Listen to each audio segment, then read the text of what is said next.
नमस्कार, स्वागत है आपका आज के कार्यक्रम में। मैं हूं पूर्णिमा शर्मा। तो चीन को रहस्यों के आवरण में ढका हुआ मुल्क माना जाता है। चीन की मानसिकता को समझने का सही तरीका क्या है? और जिस तरह कहा जा रहा है कि 2049 तक चीन दुनिया का सबसे प्रभावशाली देश बनने का सपना देखता है, तो उसमें कैसे भारत उसके इस सपने की, इस आकांक्षा के आड़े आ रहा है, और क्यों चाइना भारत को लगातार दबाने और नीचा दिखाने की कोशिशें करता रहता है? तो ड्रैगन ने हाथी को क्यों डसा? भारत और चीन के रिश्तों की कहानी को बताती ये किताब वरिष्ठ पत्रकार रंजीत कुमार जी ने लिखी है, जो कि वुल्स्टन प्रेस फेलो रह चुके हैं कैम्ब्रिज यूनिवर्सिटी में, और टाइम्स ऑफ इंडिया ग्रुप के हिंदी अखबार नवभारत टाइम्स के डिप्लोमेटिक एडिटर रह चुके हैं। एक लंबा अरसा उन्होंने चीन में गुजारा है। चीन की मानसिकता को समझते हैं, एक तरह से कहा जाए तो चीन में क्या हालात थे उस समय 80 के दशक में, उसको उन्होंने करीब से देखा। रंजीत जी, स्वागत है आपका हमारे कार्यक्रम में। नमस्कार, धन्यवाद। तो रंजीत जी,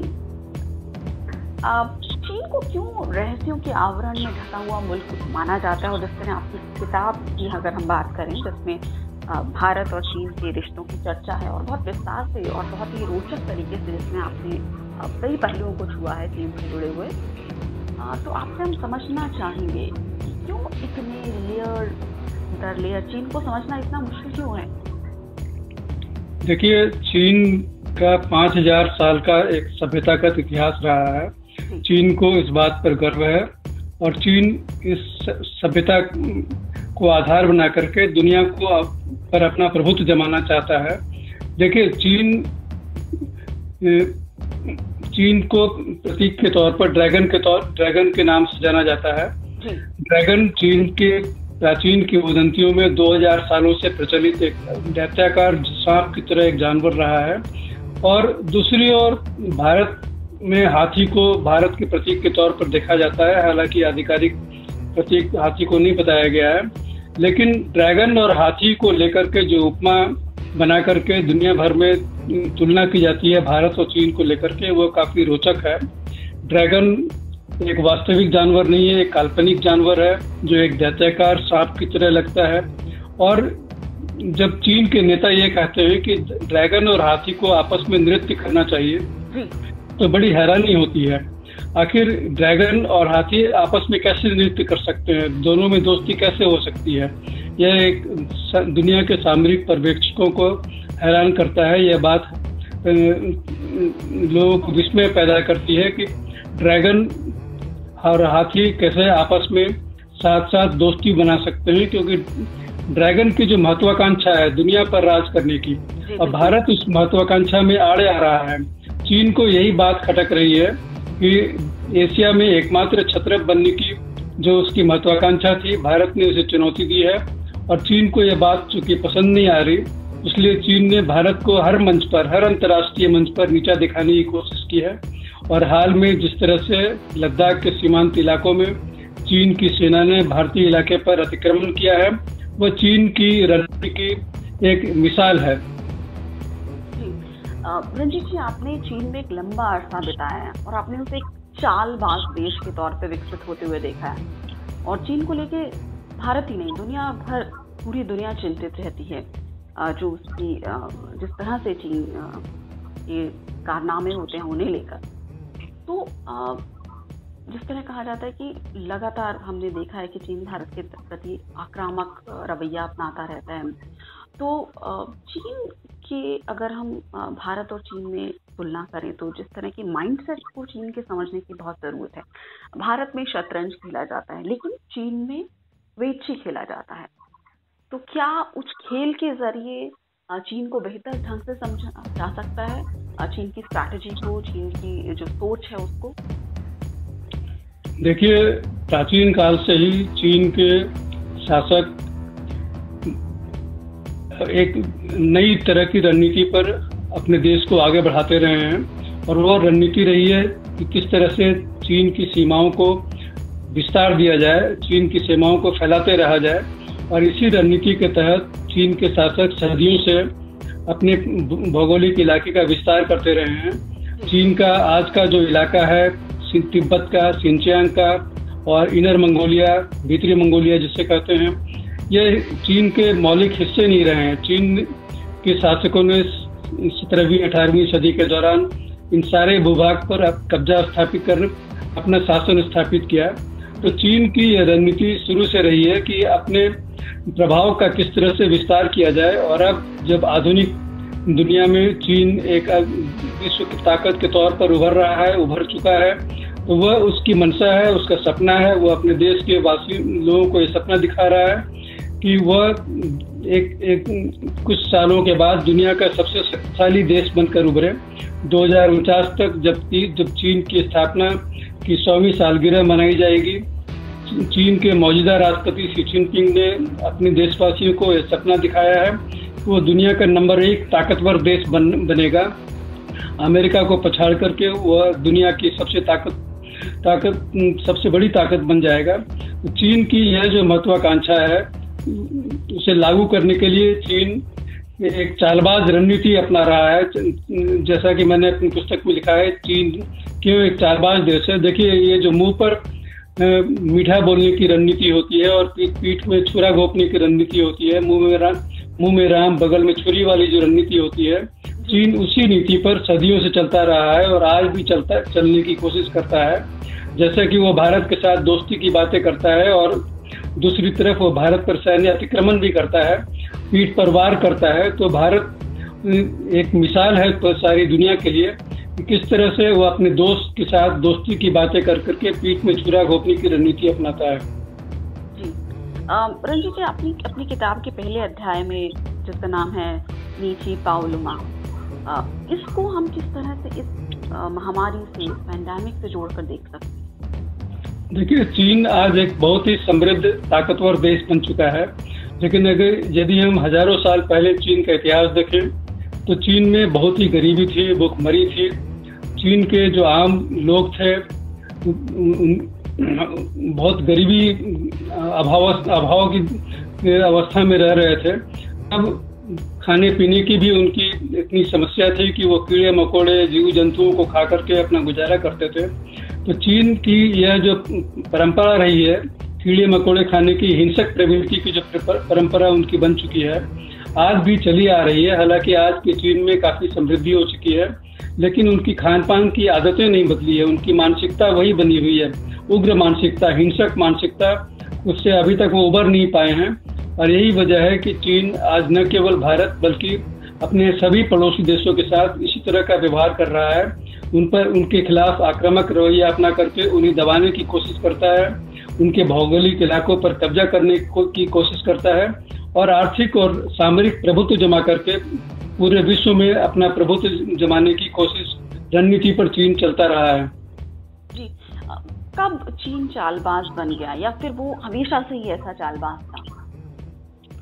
चीन की सदियों से ऐसी मानसिकता देखने में आई है, जिस तरह से वह पड़ोसी देशों पर अपना प्रभुत्व जमाने की रणनीति अपनी चालबाज रणनीति के तहत लागू करता रहा है। वह यह साबित करता है कि चीन एक शुरू से ही चालबाज देश रहा है और इसी चालबाजी की बदौलत चीन ने अपने भौगोलिक इलाके का विस्तार किया। तिब्बत कभी एक स्वतंत्र देश होता था, सिंचियांग का इलाका, पूर्वी तुर्किस्तान का इलाका कभी स्वतंत्र देश होता था, मंगोलिया का इलाका, उसका बहुत बड़ा इलाका चीन ने अपने कब्जे में कर लिया। तो चीन ने बड़ी चालाकी से अपने भौगोलिक इलाके का विस्तार किया।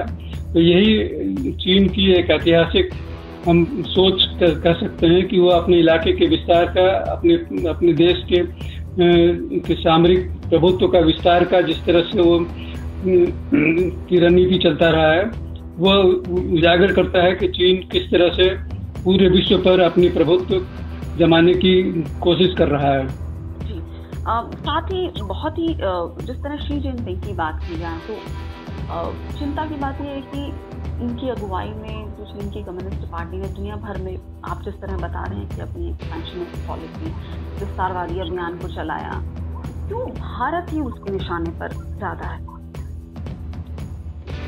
भारत चीन के निशाने पर इसलिए ज्यादा है कि चीन की महत्वाकांक्षा में भारत आड़े आ रहा है। चीन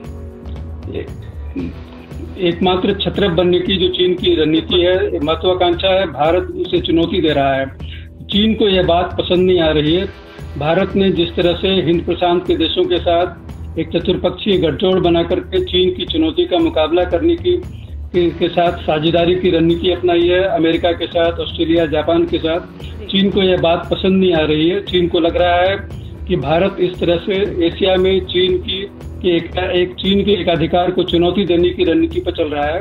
इसलिए दुनिया की नजरों में भारत को नीचा दिखाने के लिए चीन ने हाल में भारत के इलाके पर सैन्य अतिक्रमण किया है और भारत पर सैन्य दबाव बना करके भारत को झुकाने की रणनीति अपनाई है, ताकि दुनिया को लगे कि चीन कितना ताकतवर देश है और वह भारत जैसे देश को भी दबा सकता है। क्या आपको कहीं लगता है कि इसके पीछे क्योंकि चीन की ये कोशिश हो सकती है कि बार बार वो अपने लोगों का ध्यान बॉर्डर पर क्यों लगाना चाहता है? क्या वहाँ इस समय शी जिनपिंग के समय में इस समय क्या बहुत सारी आंतरिक चुनौतियों का भी सामना कर रहे हैं? देखिए, भारत और चीन के रिश्ते 90 के दशक में और मौजूदा सदी के पहले दशक में काफी अच्छे होने लगे थे, लेकिन 2013 से जब से शी जिनपिंग चीन के राष्ट्रपति बने हैं, उनकी महत्वाकांक्षाएं भारत और चीन की दोस्ती में आड़े आने लगी। शी जिनपिंग चीन को दुनिया का सबसे शक्तिशाली देश बनाना चाहते थे और इसी महत्वाकांक्षा के तहत महत्वाकांक्षा को हासिल करने की रणनीति के तहत उन्होंने भारत के खिलाफ सैन्य दबाव बनाने की कोशिश की। 2013 के बाद से चीन की सेना ने भारत पर 5 बार सैन्य अतिक्रमण किया है। यह दिखाता है कि चीन की राष्ट्रपति भारत के खिलाफ कितना आक्रामक रवैया लेकर के चल रहे हैं और न केवल भारत बल्कि दक्षिण चीन सागर में जो समुद्र तटीय देश हैं उनके समुद्री पर भी चीन जिस तरह से अपना प्रभुत्व जमा रहा है, वह चीन की समग्र रणनीति की ओर इशारा करता है। साथ ही अगर हम पीछे चले जाएं, चीन के अगर कल्चर की बात करें, वहाँ से माओ सूट को हटाया गया जिसका आपने जिक्र किया अपनी किताब में, और वेस्टर्न कोर्ट ने उसकी जगह ली। किस तरह से ये ट्रांजिशन हुआ, और ये भी लिखा आपने कि उस समय वेस्टर्न सूट जो है उनको सिलने वाले जो कारीगर हैं वो भी नहीं मिलते थे। देखिए, माओ त्से-तुंग के शासनकाल में चीन आर्थिक तौर पर प्रगति नहीं कर सका। हालांकि सामाजिक और राजनीतिक क्रांति चीन में बेमिसाल देखी गई, लेकिन चीन आर्थिक तौर पर काफी पिछड़ा रहा। 1980 के दशक में तंग सियाओपिंग जब चीन के प्रमुख सबसे बड़े नेता बने, शिखर पुरुष कहे गए, उन्होंने चीन को प्रगति के राह पर ले जाने के लिए 4 आधुनिकीकरण का एक रास्ता दिखलाया। 4 मॉडर्नाइजेशन जिसे कहते हैं, उसकी एक महत्वाकांक्षी योजना लागू करनी शुरू की और चीन को आर्थिक विकास की राह पर खड़ा किया। जब चीन के नेता तंग सियाओपिंग कहते थे कि अभी वक्त शांति का है, शांतिपूर्ण विकास का है, अभी हम दुनिया के साथ टकराव के रास्ते पर नहीं जा सकते।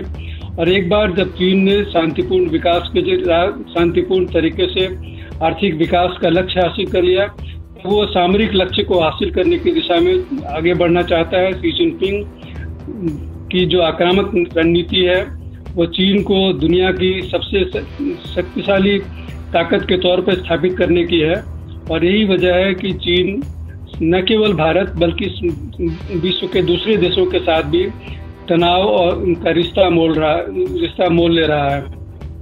जी, साथ ही अगर हम चीन के कल्चर की बात करें तो, और भारत जिस तरह आपने अपनी किताब में जिक्र किया, आपने लंबा समय 80 के दशक में गुजारा है चीन में, आप बीजिंग में रहे हैं, तो वहाँ पर जिस तरह ये कहा जाता है कि वहाँ भारतीय फिल्मों को बहुत पसंद किया जाता है और जो चीन में भारत को पश्चिमी स्वर्ग की तरह देखा जाता है, खासकर उन लोगों में जो बौद्ध धर्म से प्रभावित हुए। तो ऐसे में कई ऐसी बातें हैं जिसको चीनी लोगों ने भारत की अपनाया या पसंद किया, लेकिन वो भारत सभ्यता को क्या पूरी तरह समझते हैं, और भारत में या लैंग्वेज बैरियर था या क्या था, हम उतनी अच्छी तरह उनकी सिविलाइजेशन को या चीन को नहीं जानते, और क्या तरीका है चीन को बेहतर समझने का या उसकी मानसिकता को या उसकी सोच को बेहतर ढंग से समझने का। देखिए, 70 के दशक तक जब माओ त्से-तुंग का शासन चीन पर रहा, चीन एक पूरी तरह बंद समाज था। लेकिन 80 के दशक में तंग सियाओपिंग ने जब चीन का शासन संभाला तो चीन के द्वार बाकी दुनिया के लिए खोल दिए। उन्होंने कहा कि चीन के घरों की सारी खिड़कियां, सारे दरवाजे खोल दो ताकि एक नई स्वच्छ हवा अंदर प्रवेश कर सके। उनका कहने का तात्पर्य यह था कि दुनिया के जो दूसरे देश हैं वहाँ की संस्कृति और अन्य बातों का चीन में प्रवेश करने दो। उसी नीति के तहत तंग सियाओपिंग ने विदेशी फिल्मों को चीन में दिखाने की अनुमति दी और इसी नीति के तहत भारतीय फिल्में चीन में काफ़ी लोकप्रिय हुई। 80 के दशक में जब मैं चीन में रहता था वहाँ नूरी फिल्म काफ़ी लोकप्रिय हुई थी और मुझे याद है कि रविवार की एक शाम को चीन के टेलीविज़न पर, उस समय एक ही चैनल होता था, जब रविवार की शाम को प्राइम टाइम पर 6 बजे नूरी की फिल्म दिखाई गई तो न केवल चीन की राजधानी पेइचिंग बल्कि पूरे चीन की सड़कें और गलियां सुनसान हो गई थी, क्योंकि चीन का हर आदमी टेलीविज़न के सामने बैठा हुआ था। नूरी फिल्म को चीनी में डब करके दिखाया गया था और जब मैं वहाँ पर सड़कों पर घूमता था तो चीनी लोग मुझे भारतीय की तरह तुरंत पहचान लेते थे और नूरी फिल्म के नायकों की तरह वो मुझे याद करने लगते थे और कहते थे कि आप नूरी फिल्म का गाना सुनाइए। तो इस तरह से भारतीय फिल्में चीन में काफ़ी लोकप्रिय हुई और आधुनिक काल में भी दबंग और 3 इडियट जैसे फिल्में चीन में काफ़ी लोकप्रिय हुई। तो इसकी वजह यह थी कि चीन में जिस तरह से सांस्कृतिक दरवाजे चारों तरफ से बंद थे, घुटन महसूस कर रहे थे चीन के लोग। उन्हें एक नई हवा तो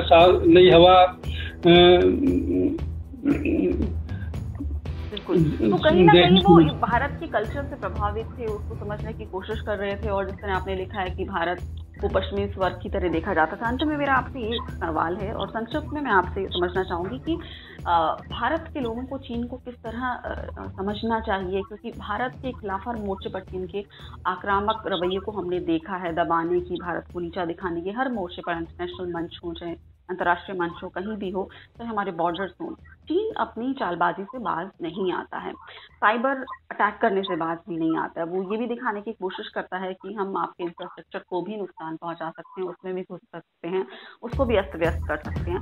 तो चीन से निपटने का क्या तरीका होगा बेहतर? देखिए, सबसे पहले तो हर भारतीय रणनीतिकार को ये समझना होगा कि चीन जो बोलता है वो करता नहीं है। चीन मुंह पर कुछ बोलता है और पीठ पर कुछ और करता है। मुंह में राम बगल में छुरी वाली रणनीति अपना करके चलता है। सामने आने पर दोस्ती की बातें करता है और पीछे हटने पर पीठ पर वार करने से नहीं चूकता।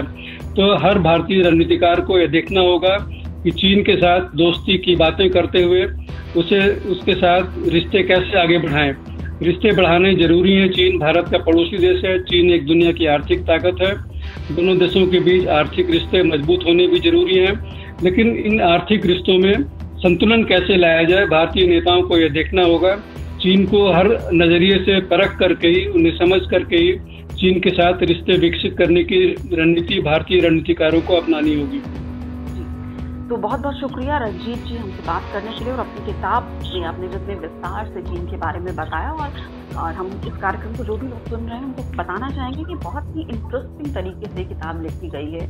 कि आप एक बार इसे पढ़ना शुरू करते हैं तो एक चैप्टर के बाद दूसरा आप जानना चाहते हैं चीन के बारे में, और अगर आप चीन के बारे में कुछ भी नहीं जानते तो भी ये किताब आपके लिए उतनी ही इंटरेस्टिंग होगी, क्योंकि हमारा पड़ोसी देश है और जिस तरह से जिक्र आता है बार बार बॉर्डर की बात हो, चाहे हमारी ट्रेड, बायलैटरल ट्रेड की बात हो, चाहे हमारी बॉर्डर की सिक्योरिटी की बात हो, चीन की चालबाजियों पर बार बार जिक्र आता है। उसकी सोच को समझने की ज़रूरत है, उसकी मानसिकता को समझने की ज़रूरत है। और जिससे कहा जाता है कि अगर आप आसान शब्दों में अपनी बात को कह दें तो वो आपके एक्सपीरियंस को भी बताता है कि उस विषय पर आपकी कितनी गहन जानकारी है, कितने बेहतर ढंग से आप उस विषय को जानते हैं, समझते हैं। तो बहुत बहुत शुक्रिया रंजीत कुमार जी हमसे बात करने के लिए और चीन के से जुड़े कई पहलुओं पर, कई पक्षों पर विस्तार से चर्चा करने के लिए। हम आगे भी आपकी किताब की अलग अलग, क्योंकि बहुत सारे जो पहलू हैं वो अनछुए रहेगा, इतने कम समय में इस पर बातचीत कर पाना संभव नहीं है। आगे की हम जिस अपने कार्यक्रमों में भी इस पर चर्चा करते रहेंगे। बहुत बहुत शुक्रिया। शुक्रिया पूर्णिमा, चर्चा के लिए, मेरी पुस्तक को चर्चा में लाने के लिए शुक्रिया। जी धन्यवाद। धन्यवाद।